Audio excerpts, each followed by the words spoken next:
Welcome to Barbara's Bulletin, the podcast where we dive into the most pressing stories of the day. We have a lot to cover, but first, let's take a look at a developing story that's raising concerns about humanitarian aid and international relations.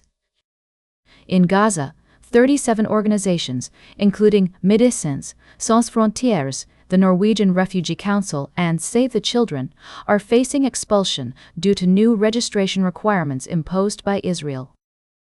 These organizations provide critical food assistance and medical support to the people of Gaza, and their removal could have devastating consequences. The issue at hand is Israel's demand for family-level biodata from aid workers in an active war zone, which many consider to be a disproportionate and unjustified measure.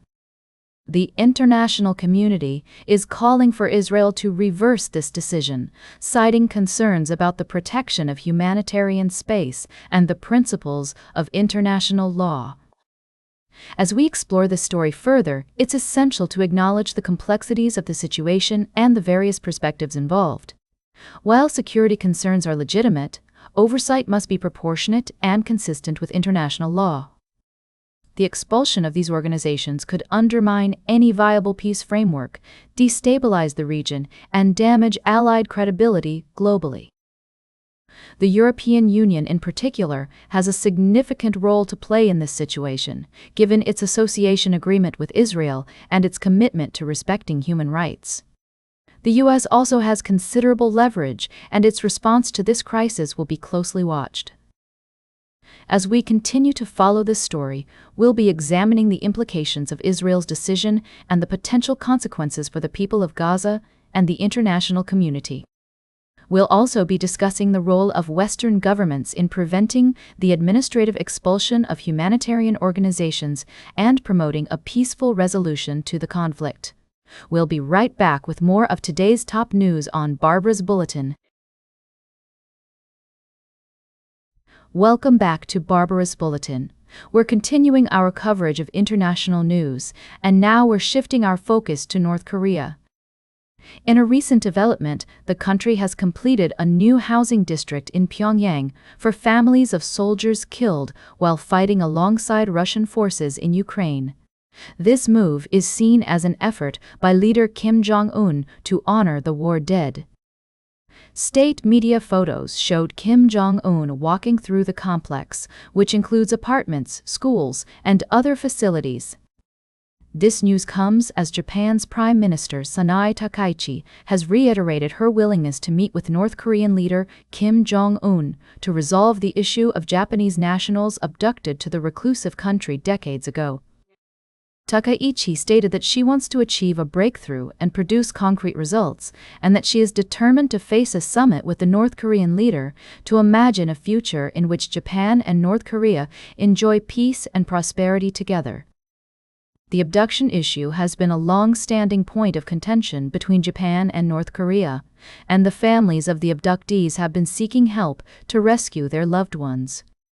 The Japanese government has requested that the abduction issue be discussed at a Japan-US summit scheduled for next month, and Chief Cabinet Secretary Minoru Kihara has stated that the government will closely cooperate with the United States on the issue.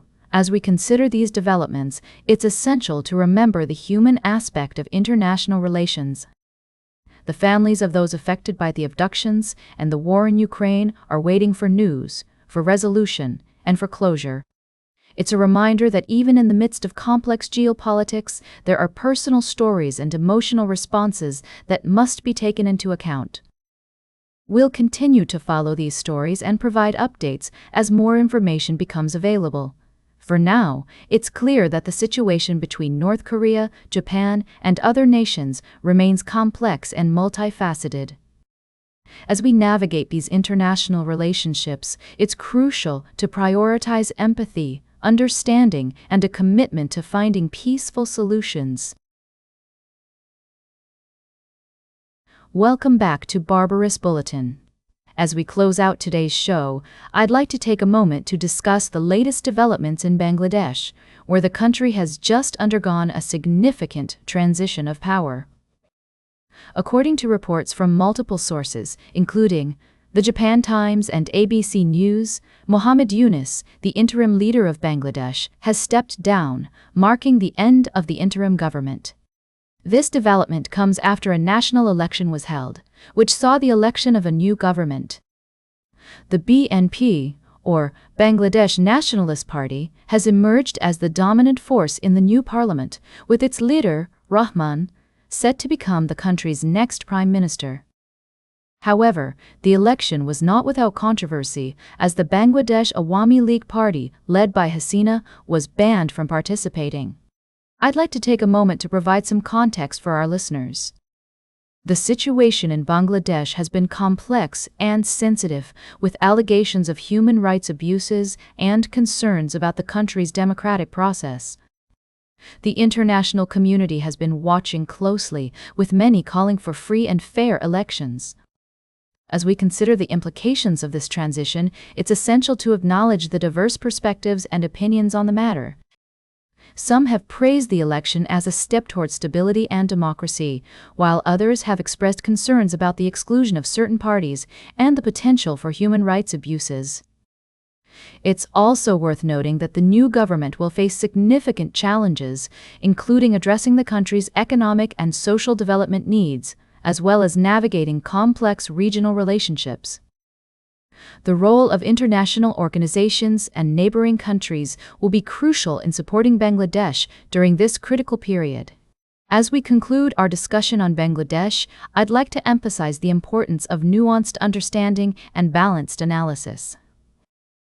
It's crucial to consider multiple sources and perspectives when evaluating complex situations like this one.